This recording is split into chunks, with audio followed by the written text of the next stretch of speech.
Bernie Sanders, his chief strategist, is named in a new cache of Mueller evidence. And we all love Mueller, don't we? So whatever Mueller does and says is, well, it's the Bible. So yesterday, as reported in PJ Media, Special Counsel Robert Mueller filed a large cache of evidence against former Trump campaign chairman Paul Manafort.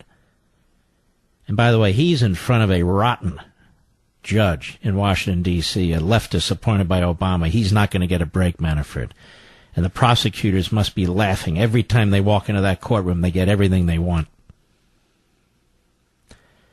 And a former chief strategist for Senator Bernie Sanders was all over it. Tad Devine, the Tadster, Sanders' chief strategist, appears from Exhibit 5 onward.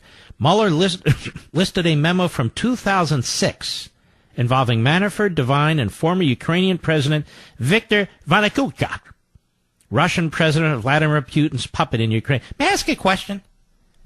Why hasn't this case been handed to the U.S. Attorney in Washington, D.C., and the other case handed to the U.S. Attorney in the Eastern District of Virginia? Why is the special counsel, why is he involved in a matter involving 2006?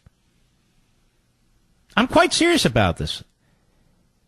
Rod Rosenstein saying there, it shouldn't be partisan. It ought to be bipartisan, And anyway, Mueller's evidence lists email after email between Sanders' guy Devine and Manafort, connecting them both to Konstantin Kielynka, a Putin-connected operative whom Manafort described as my Russian brain.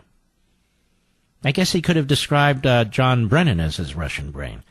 Devine's name appears a total of 21 times in the list of nearly 500 pieces of evidence against Manafort. My goodness. Before joining the Bernie Sanders team, Devine served as senior advisor to Al Gore in 2000 and then John Kerry in 2004. He worked on campaigns for president and prime ministers in Europe, Latin America, and the Middle East, as well as 17 winning U.S. Senate races. He worked for Yanukhov's 2010 presidential campaign in the Ukraine. He now leads Devine, Mulvey, Longbaugh, a media consulting firm in Washington, D.C. This evidence could cause a tremendous headache for Bernie Sanders, who seems to be weighing a 2020 presidential bid. How old will he be then, 112? Something like that. What did Sanders know and when about his man Devine? Was the socialist candidate aware that his chief strategist had ties to Russia? Was there collusion? Not between Trump's campaign and Russia, but between Bernie's campaign and Putin. What do you think? So much out there, so little time to hit it all, isn't it? I think it is. I think that's pretty incredible.